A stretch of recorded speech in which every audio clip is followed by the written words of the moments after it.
Alright, I apologize for the crooked projector screen and everything else. I'm just winging that part. To be fair, the charts that I have aren't going to play a major role in what I'm going over today, but they will illustrate what I'm trying to communicate here. So, we're not going to quite start in Revelation 4 just yet. One of the things I've been trying to solidify in my mind is the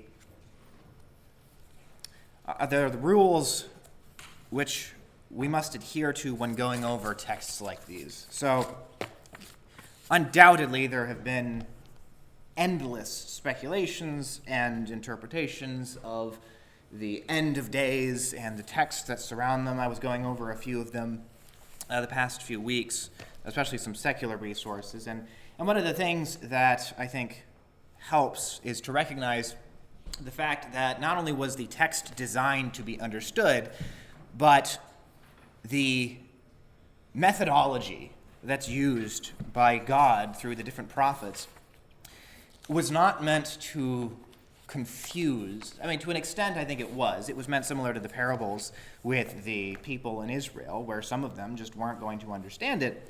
But there's a reason why weird imagery is used. And a lot of times people will read into weird imagery where it wasn't meant to be read into, and people will miss the point when the interpretation is given. So, for example, I was going over a secular video talking about different apocalyptic texts. One of them was considered, it's one of our more extra-biblical books called the Book of Enoch, and the various discussions about it, and why I was trying to find out why Jude references it in his epistle. But they were talking about texts that we are familiar with, whether it's in Daniel or Revelation, and immediately ascribing some very odd interpretations. And the reason why I bring that up is because oftentimes people will look at things, texts like Daniel or Zechariah, Isaiah, and what they'll do is they'll come across extra-biblical resources or some odd interpretations, and they will automatically write off its interpretation as whatever somebody says it is. So, for example, the number 666. Secularly, it is reviewed as the mark of the beast, and is typically viewed as either a tattoo on your forehead or your hand. It could be viewed as a barcode, a social security number, an ID number. There's any shortage of interpretations. And so the mark of the beast is the mark of one particular evil guy, Nikolai Carpathia in the Left Behind series. Some people have ascribed it to the Pope over the centuries. And so naturally you would think that the number of the beast is going to be, in the text, very obscured. It's going to have a lot of wiggle room to kind of poke around at different ideas. But what's odd about things like that is when you go to the actual context in which they are written, not much is said about this mark, except for its function. It is the number of a man, and his number is 666. Some debated 616 for a while. And the emphasis was completely missed by a lot of these sources, because they were so busy writing it off to the Pope or to Nero or to fictional characters from fictional series that we missed the point of why it was even brought up. That is, there's a distinction between gods and the enemy. But we're not there yet. Where we are is going to be in Revelation 4. But to start with, we're going to compare some things. We're going to set some groundwork for how this sort of prophecy works. So most of the time, when revelation is given by God to individuals, you're going to see a common trend.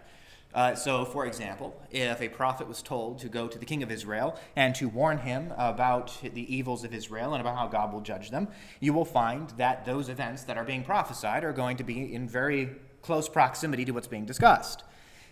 For example, Elijah going out and talking to the king at the time, and you had Ahab and Jezebel, and him warning that Jezebel's blood would be drinking up in the streets by the dogs. It didn't take very long for that to happen in retrospect. Or Moses coming to Pharaoh in Egypt and warning him of the different things God was going to do, and it didn't take long for those things to happen. So that is the most common type of prophecy you'll read, especially in the Old Testament, things that are going to happen in the near future. But then there are weird prophecies, like what Daniel deals with. And Daniel is specifically told that what he is seeing pertains to the future. And so there's a certain similarity I noticed between these sorts of revelations.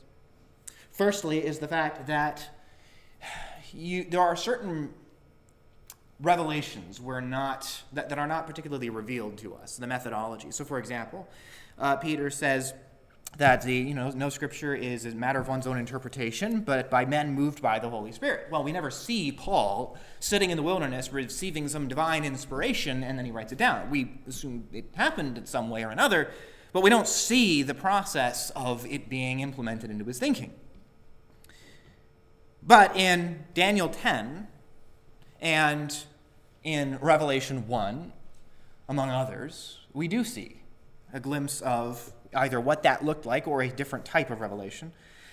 And so we're going to compare a couple texts to make a point. The first is going to be in Daniel chapter 10.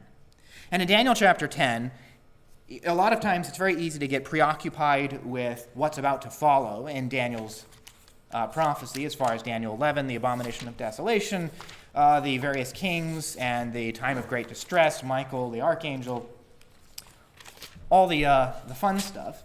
Daniel 10 is going to set the tone, the theme of what he's about to have happen. And just going through a couple verses here. In verse 4, on the 24th day of the first month, while I was at the bank of the great river that is the Tigris, I lifted up my eyes and looked, and behold, there was a certain man dressed in linen, whose waist was girded with a belt of pure gold of Uphaz. I try too hard to say that one. Verse 6, his body was also like beryl, his face had the appearance of lightning, his eyes were like flaming torches, his arms and feet were like the gleam of polished bronze, and the sound of his voice was like the sound of a tumult. Now I, Daniel, alone saw the vision, while the men who were with me did not see the vision. Nevertheless, a great dread fell on them, so that they ran away to hide themselves. So I was left alone, and saw this great vision, yet no strength was left in me. For my natural color turned to a deathly pallor, and I retained no strength. But I heard the sound of his words, and as soon as I heard the sound of his words, I fell into a deep sleep on my face, and my face to the ground. Then, behold, a hand touched me, and set me trembling on my hands and knees, and he said to me, O Daniel, man of high esteem, understand the words that I am about to tell you, and stand upright, for I have now been sent to you. And when he had spoken this to me, I stood up trembling. Then he said to me, Do not be afraid, Daniel, for from the first day that you set your heart on understanding this, and on humbling yourself before your God, your words were heard, and I have come in response to your words. But the prince of the kingdom of Persia was withstanding me for 21 days, and then, behold, Michael, one of the chief priests, came to help me, and I have been left here with the kings of Persia. If you are familiar with either text that I've covered or Revelation in general, this description should sound familiar to you. So now over to Revelation chapter 1. So in Revelation 1, a couple verses to compare here, and it's a pretty simple point.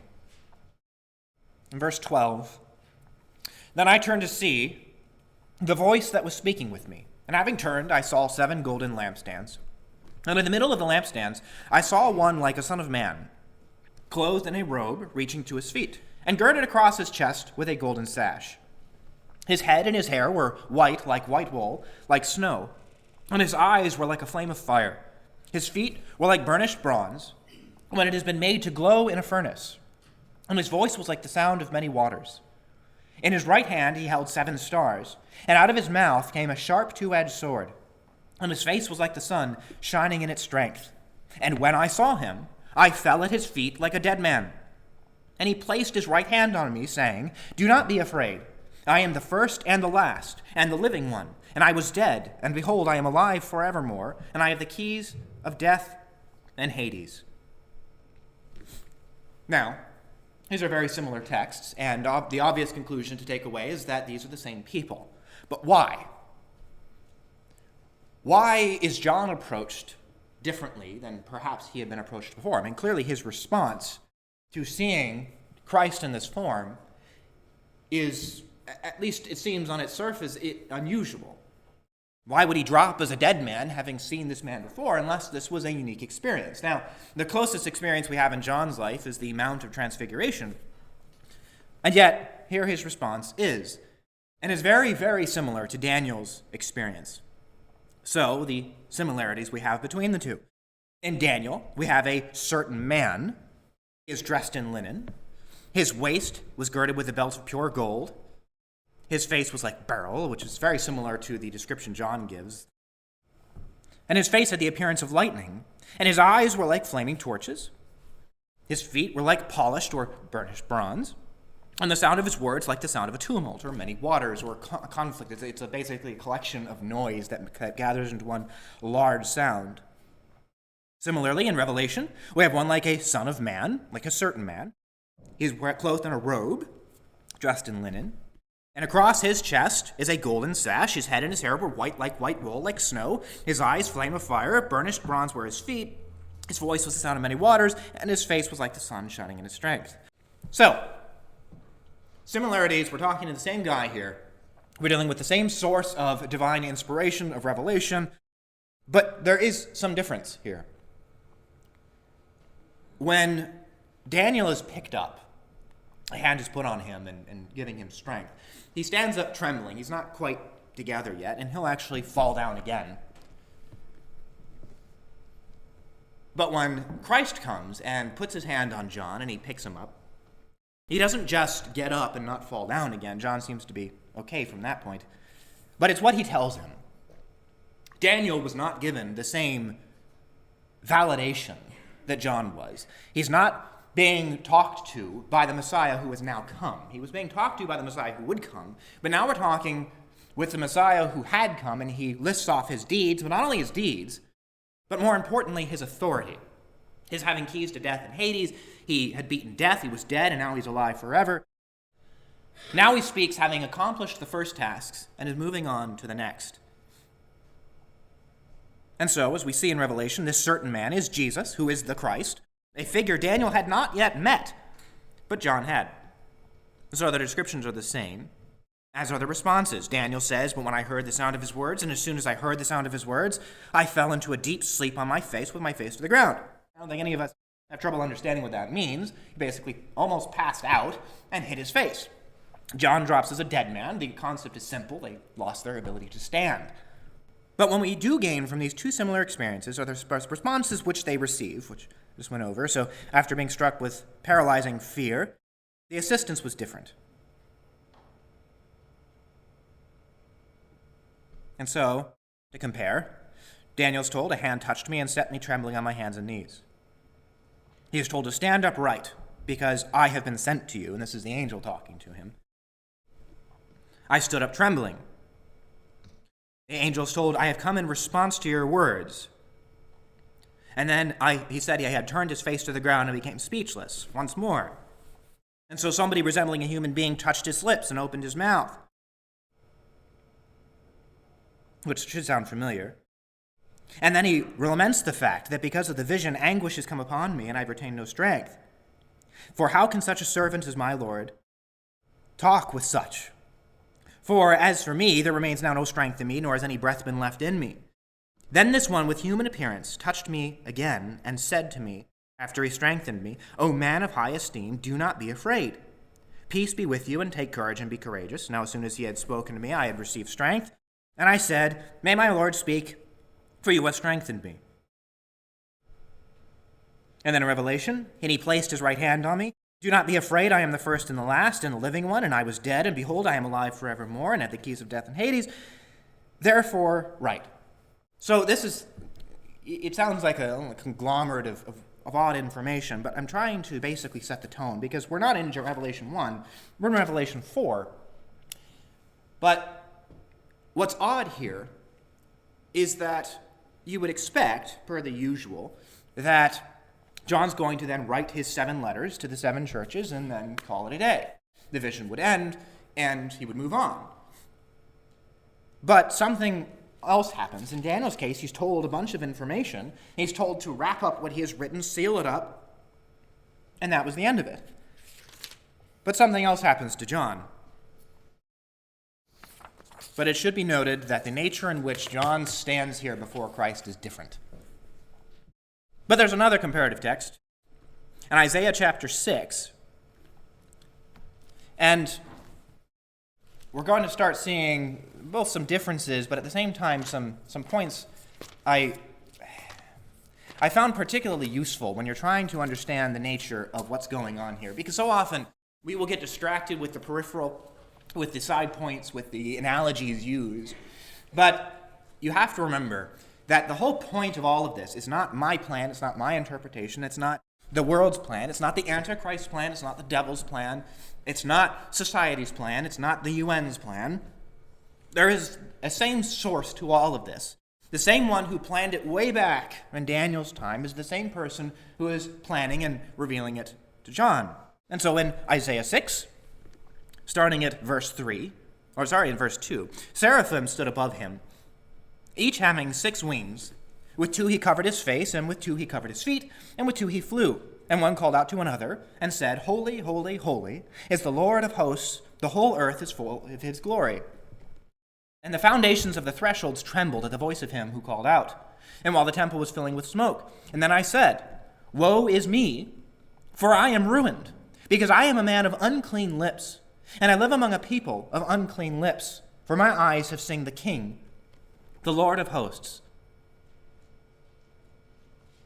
Then one of the seraphim flew to me with a burning coal in his hand, which he had taken from the altar with tongs, and he touched my mouth with it and said, Behold, this has touched your lips, and your iniquity is taken away, and your sin is forgiven.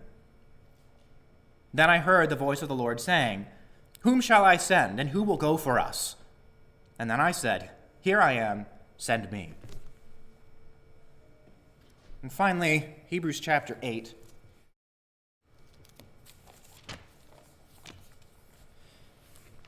You can see, I hope, the pattern forming here. I mentioned earlier that there's a different type of revelation.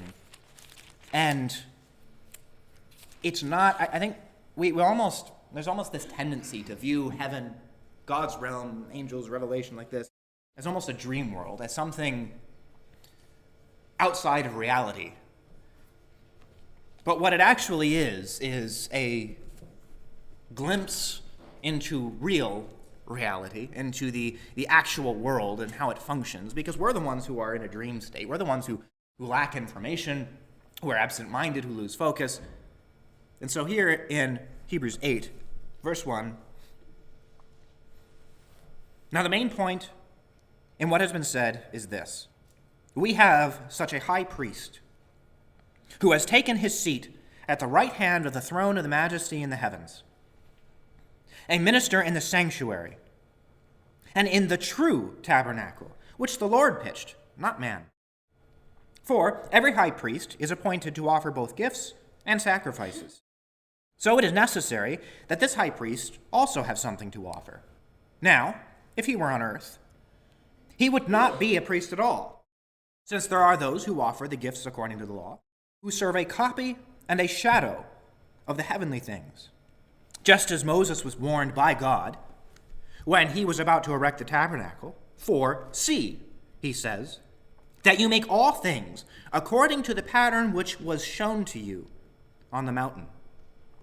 But now he has obtained a more excellent ministry, by as much as he is also the mediator of a better covenant, which has been enacted on better promises. And so, my point, as we get into Revelation 4 now, is that what they were seeing wasn't just some glimpse or some mystical realm. What they were seeing was, I don't want to call it just the throne room of God, but the point at which God is connecting, as it were, his brain into the proper perspective. Before you ever get into the meat of eschatology, of the substance of revelation and the various creatures and the beasts and the events, before you ever talk about a third of the world burning up or locusts tormenting people, you can't lose focus on who is the cause to the effect here. So in Revelation 4, and I'll probably only make it a few verses into this today, after these things I looked, and behold, a door standing open in heaven, and the first voice which I had heard, like the sound of a trumpet, was speaking with me. And it said, Come up here, and I will show you what must soon take place. Now, I'm going to keep kind of pulling off of the text here, but what we're doing is setting a tone. So, where we've come from after these things, these are the things we come after. So these are the different letters. So John was on Patmos, he was exiled there, and he was sitting on a beach or near a cave of some sort, and he turns around and he sees Christ. And so then from there, he proceeds to write his 7 letters. And of course, we have the description of Christ, which is the same as what Daniel saw, and likely the same person Isaiah may have seen, but I'll get to that point in a minute. But he writes his different letters. And of course, Christ caps off or starts and prefaces these letters with the basis of which John can talk. It's not John, it's not his words, it's nothing more than his perspective. He's a witness. He's like the camera in a movie. He's just watching what's about to go on. But Christ isn't just telling John the basis of his authority. What he's doing is explaining his right to enact what you're about to see through the remainder of Revelation, which will be more emphasized in chapter 5, where Christ shows up again. But John is basically being given the premise, the context, the structure from which the rest of Revelation is built. And this is why I emphasize why we should care about eschatology, because he writes these 7 letters to 7 different churches, but throughout them, you're going to see an emphasis on fixing their problems, maintaining the correct course, or else the lampstand will be removed, or else he'll basically kick out the church. But there is a practical side to it, a beneficial side to it. Now, this next chart, I do not intend for you to be able to see and read all of it. It's still in development.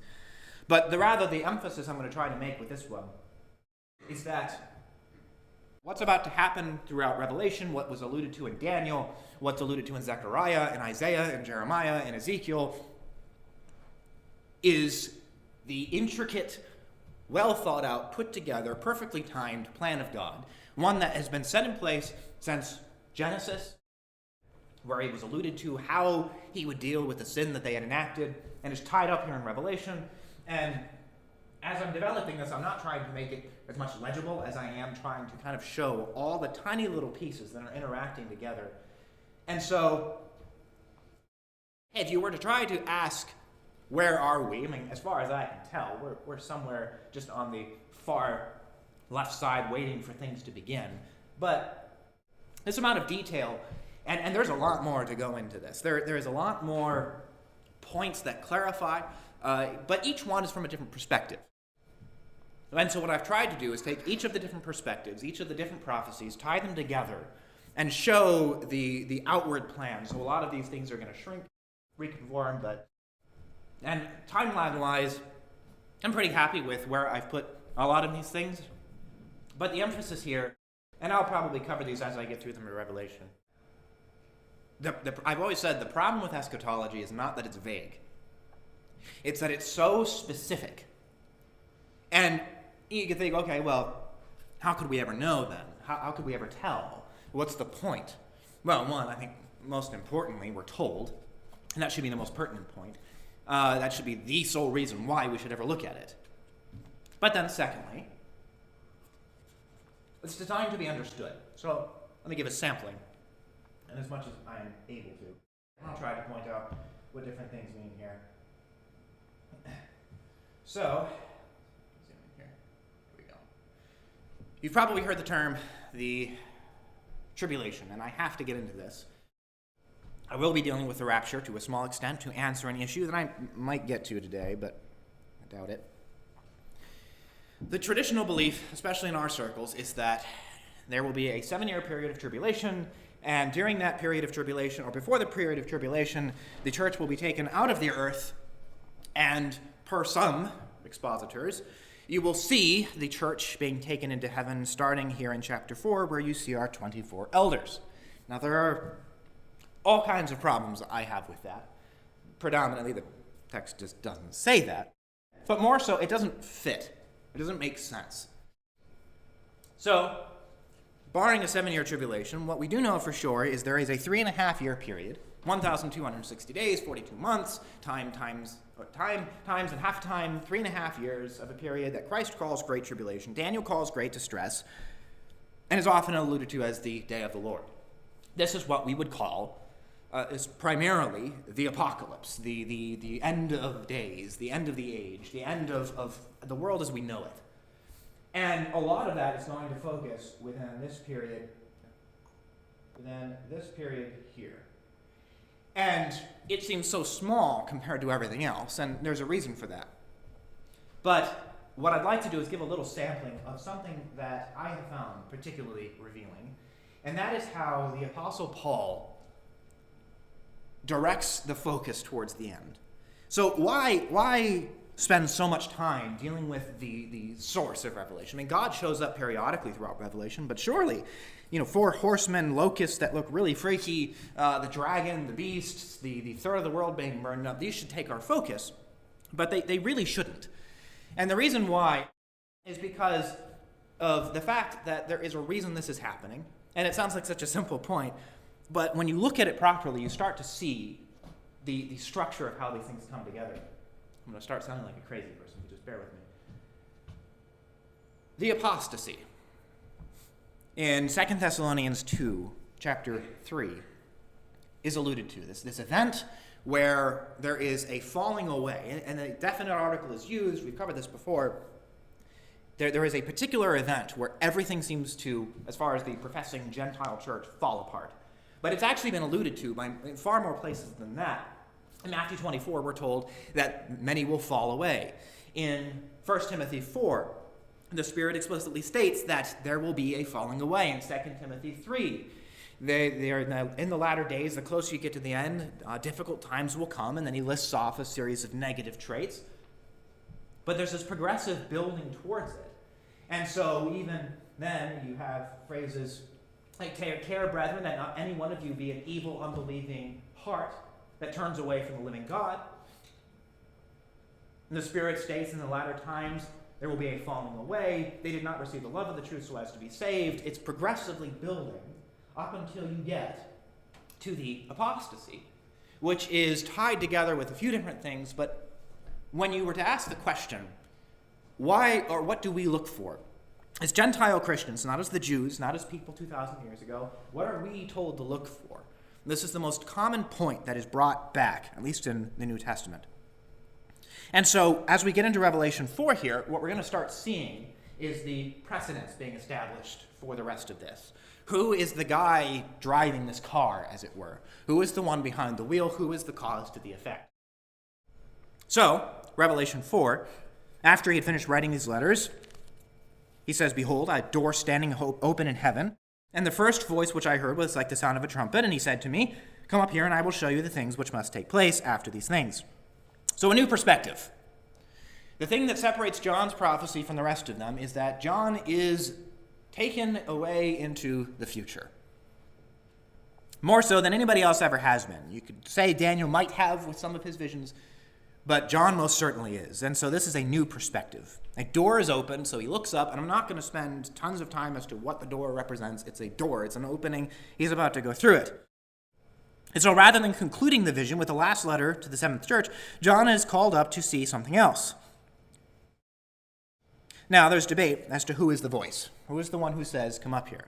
Could it be an unknown angel? This is a common answer, as it is largely assumed because the voice in chapter 1 is describing Jesus. This voice is described as similar to the sound of a trumpet, while the voice of Christ in chapter 1 is like the sound of many waters, and so they say, okay, they sound different, so there must be different people.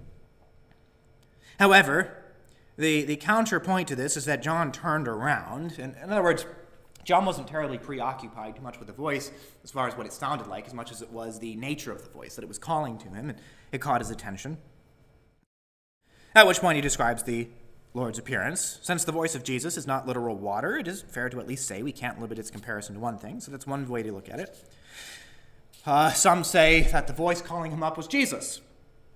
Seeing as John turned to see the voice and saw Jesus, it is a fair conclusion to say that it is the Lord he heard in chapter 1, and the Lord calls him up to see more in chapter 4.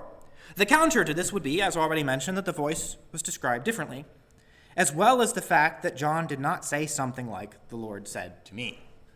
He doesn't say that the Lord was the one calling him up.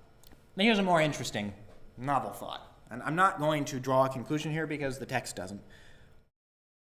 But it could be the Spirit. We know that the Spirit speaks. Revelation 14:13, he speaks. Especially when you reflect on how each of the letters to the 7 churches are concluded. Quote, "He who has an ear, let him hear what the Spirit says to the churches." On top of this, the immediate action following the instruction to come up here is John being taken in the Spirit, up into the throne room in which we find him. This could also explain how the voice is distinct from Christ and would be an example of how the Spirit communicated with the apostles, the dictation of the word.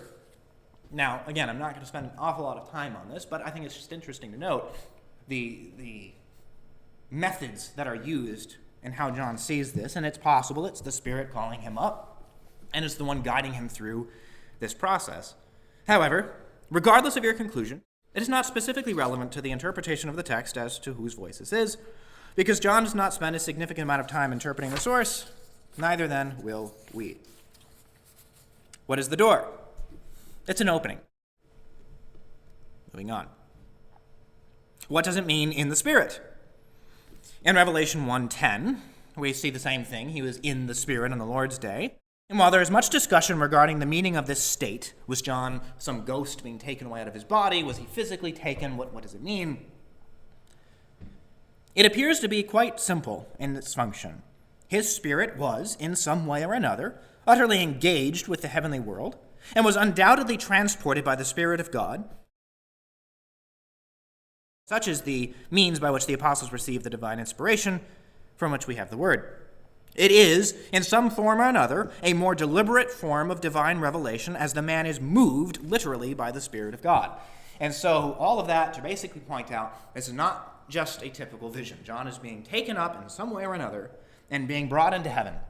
And the reason that's important is because this is a very different perspective.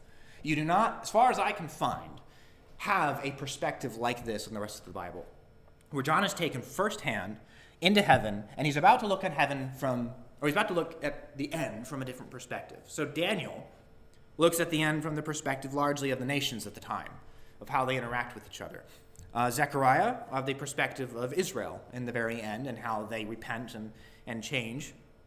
Christ speaks to his disciples, he speaks on the Mount of Olives, and he speaks to those who were in Judea.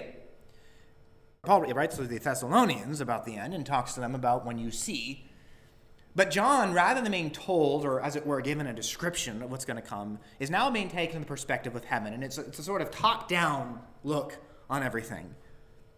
And that's, one, why it looks different. This isn't a normal method. But more importantly, this is actually a far better perspective in the sense that you're looking, as it were, in the machine. You're lifting the hood. You're looking at all the intricacies of how it's working. Unlike any other prophets, John is taken away, and he is brought here into the throne room of God. While others looked into heaven, John is taken there and is given entrance into a place where no one has ever entered before. While Moses, Isaiah, and Ezekiel saw similar things, they were never brought there in person to witness the events which would unfold. This is the difference between seeing a building, looking at it from the outside or in pictures, and actually going into the building to see the interior and the various events going on within the house. Not only is John brought into the throne room to see God, but he is not the one being addressed here, nor is he the subject of the circumstance he is brought into. In this case, he is now witnessing events unfold before the throne, and such events are in the distant future. This room will become the center of so much of what is about to happen. And it's not only been the center of what's about to happen, but what has happened. You go back into Job when you have the different creatures, or the different sons of God, as they're called, angels, or however you want to go about that text. But the point is they're all gathering before God, along with Satan. Isaiah saw the same room. This is the same room where he's seeing the as it were, the events beginning to unfold. The book is open for everything that's about to happen in Revelation. This is where the peoples of the world will be judged. This is where all the nations are gathered. Death and Hades and the sea give up their dead, and they're all put out before him. This is no small, tiny little room. This is a big deal where he's at. This is the core of everything, which is why it starts here. This seemingly empty room will soon be filled with all of the living and the dead, and it will be the last room free from the tortures of hell before the godless will be thrown into the lake of fire.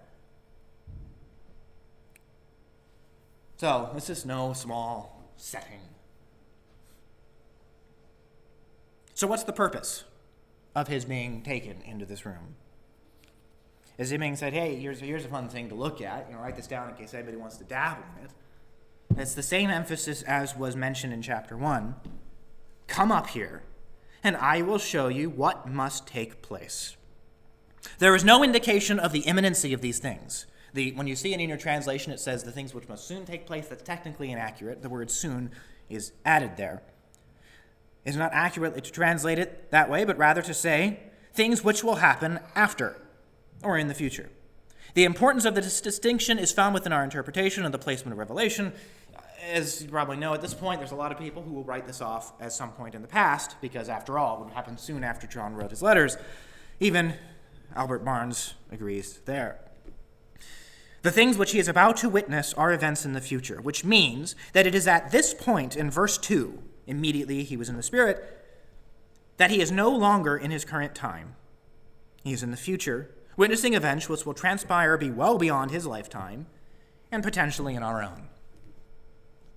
He is told to come up here. He is taken up. He's not shown it from afar. He's brought into it in person. And the reason why I keep emphasizing all of this is to make the simple point that this is why we should pay attention to it.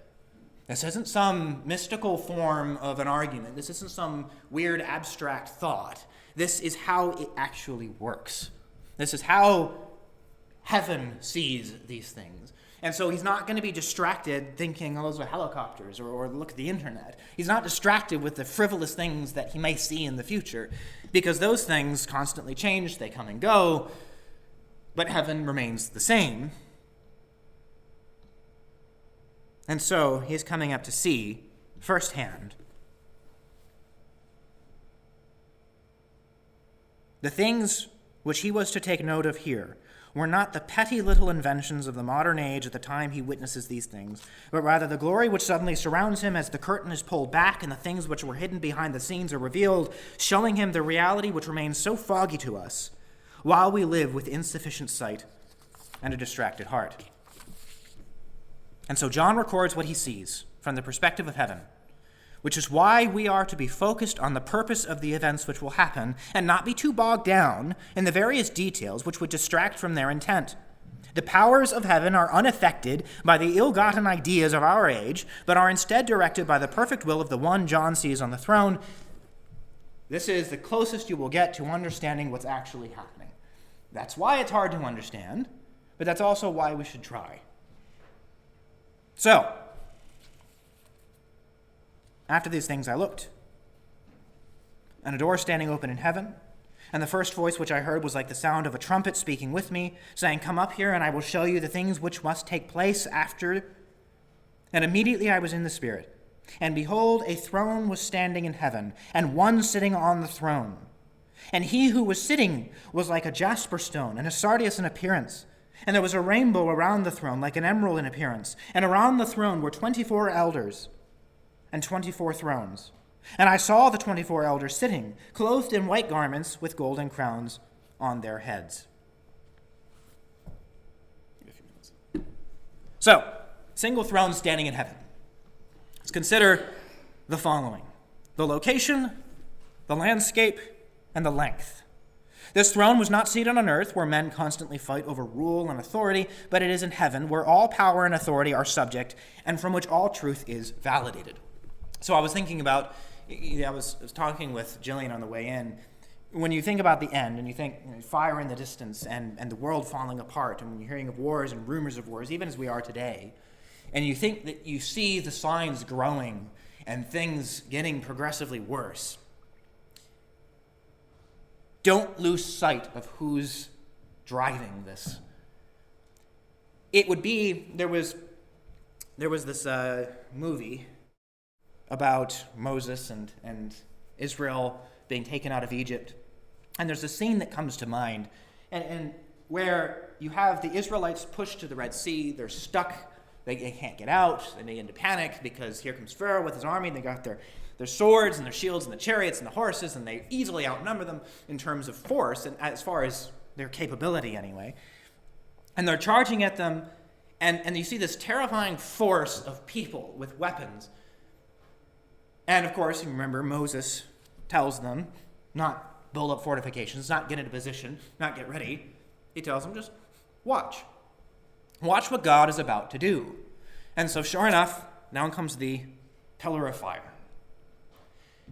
Imagine if you were standing or kneeling down and some guy towards the end holding a gun to your head and threatening the worst ills he can possibly threaten, but off in the background is the billowing smoke of 1/3 of the earth having been burnt up. Does his anger really phase? And the whole reason I think that we not only should have comfort in the end of the world, but should look forward to it, is because of who's doing it. People will often say, well, wars and rumors of wars, yeah, but that's been happening for a long time. That's been going on for a while. I mean, you can look at all these things. Okay, well, a man of lawlessness, well, we can think of people like that. Or, apostasy, or famines and the world burning. And so they'll write it off as, well, these things have happened before. And my favorite illustration of that, if my wife later in pregnancy says, yeah, I'm having contractions, but, I've had these for months now. Ever since, a couple months ago, these have been happening. Why make a big deal now? The whole point is that they're leading up to something. Each one has a purpose and is designed to accomplish the goal. Don't forget why it hasn't happened. So, in location, this throne is not seated on earth, but is in heaven. Psalm 47. In Psalm 47, and I have a couple different places to go here. And I could squeeze the rest of it. There's a constant theme going on through here. What we're going to do is focus, especially in this chapter, on the cause of all of this. And so when you see fire, wars, rumors of wars, and in various places, famines and earthquakes, we don't speculate because we have some special insight. We speculate and we look because, like the faithful servant at the door, and like John at the end of Revelation, we're wanting him to start. So, Psalm 47, "O clap your hands, all peoples. Shout to God with the voice of joy, for the Lord Most High is to be feared, a great king over all the earth. He subdues people under us, and nations under our feet. He chooses our inheritance for us, the glory of Jacob, whom he loves. God has ascended with a shout, the Lord with the sound of a trumpet. Sing praises to God, sing praises. Sing praises to our King, sing praises. For God is the King of all of the earth. Sing praises with a skillful song. God reigns over the nations. God sits on his holy throne. The princes of the people have assembled themselves as the people of the God of Abraham. For the shields of the earth belong to God. He is highly exalted." It's God sitting over the entirety of the earth at all times. So we're not entering the future, the end of the age, with chaos in heaven, and God's trying to scramble to figure out what's going on. It's very similar to Jesus when he's being led away to Pilate, and he's being led from one place to another, and they're mocking him, they're beating him, and they're making fun of him. He remains almost seemingly indifferent to all of the external stuff that's happening around him, because he recognizes why it's happening, but more importantly, who's causing it. So it's in heaven. Consider the landscape. This throne is surrounded by creatures whose sole authority is to worship its occupant.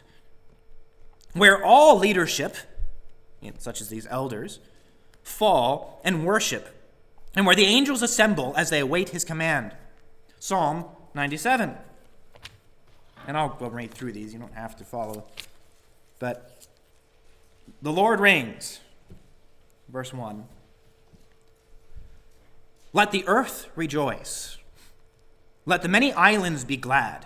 Clouds and thick darkness surround him. Righteousness and justice are the foundation of his throne. Fire goes up before him and burns up his adversaries round about. His lightnings lit up the world. The earth saw and trembled. The mountains melted like wax at the presence of the Lord of the whole earth. The heavens declare his righteousness, and all the peoples have seen his glory. Let all those be ashamed who serve graven images, who boast themselves of idols. Worship him, all you gods. Zion heard this and was glad, and the daughters of Judah have rejoiced, because of your judgments, O Lord. For you are the Lord Most High over all the earth. You are exalted far above all gods.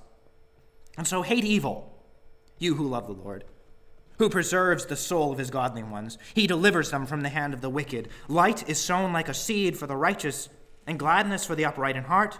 Be glad in the Lord, you righteous ones, and give thanks to his holy name. The whole point is that everything is subject to the one sitting on the throne. And then finally, the length.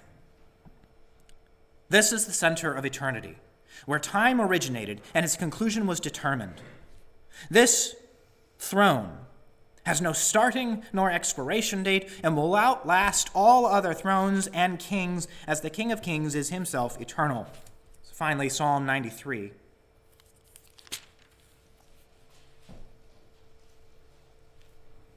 The Lord reigns. He is clothed with majesty. The Lord has clothed and girded himself with strength. Indeed, the world is firmly established. It will not be moved. But your throne is established from of old. You are from everlasting. The floods have lifted up, O Lord. The floods have lifted up their voice. The floods lifted up their pounding waves, more than the sound of many waters, than the mighty breakings of the sea. The Lord on high is mighty. Your testimonies are fully confirmed. Holiness befits your throne, O Lord, forever. So, that's just the nature of his throne. These are the songs about just this thing that has always been. It's a standard. It's a anchor from which all time and reality and everything we know is settled on. And so to conclude, we'll have to get to the rest of it a little later.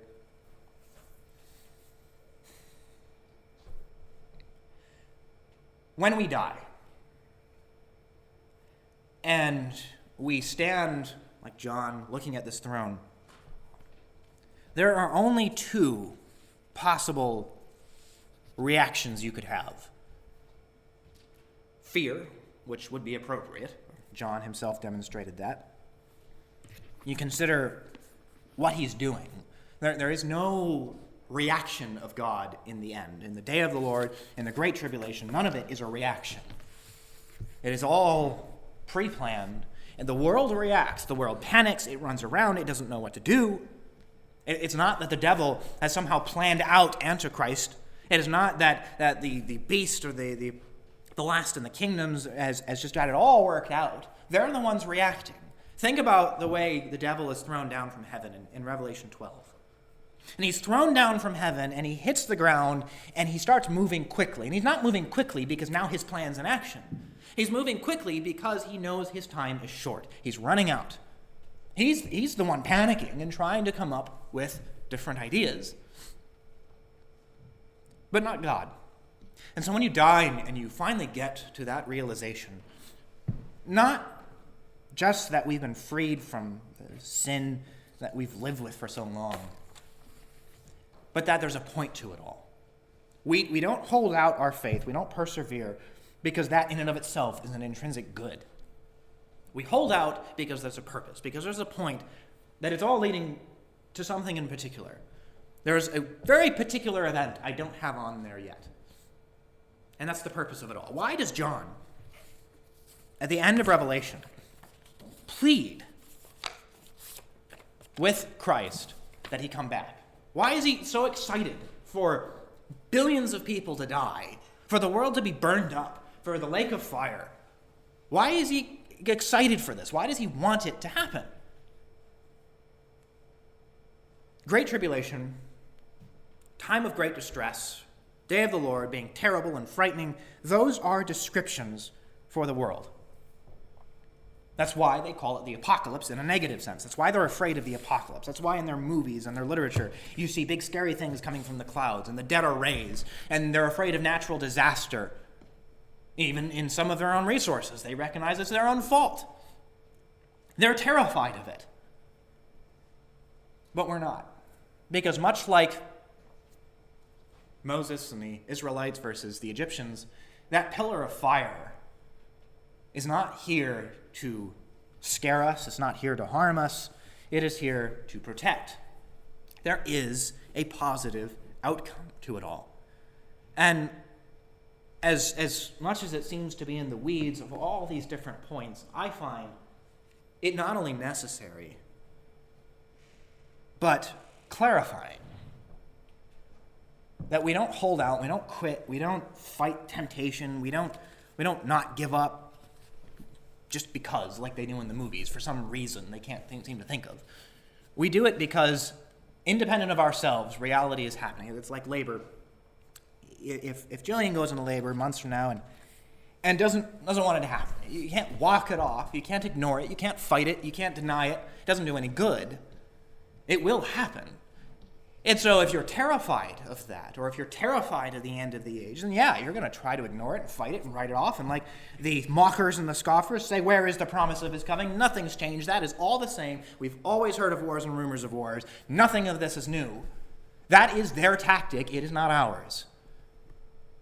Our tactic is the same. We will look at the fig tree. Every sign, no matter how seemingly redundant it is, has a point. So for a parting thought, imagine if just for the sake of speculation, let's say the first seal has already been broken. The rider on the white horse has come and he's conquering. Maybe you look at the wheat prices going up. That's not just incidental in my mind. Wheat and barley are specified as one of the effects of the seals in Revelation 6. So hypothetically, let's say that is happening. That would mean that everything I'm covering in Revelation 4 and 5 has happened, or at the very least, is happening. And so when you look at chaos and you see terrible laws and terrible people and death, it's a recognition, and you hear the phrase, God is on his throne. But he's doing something with that.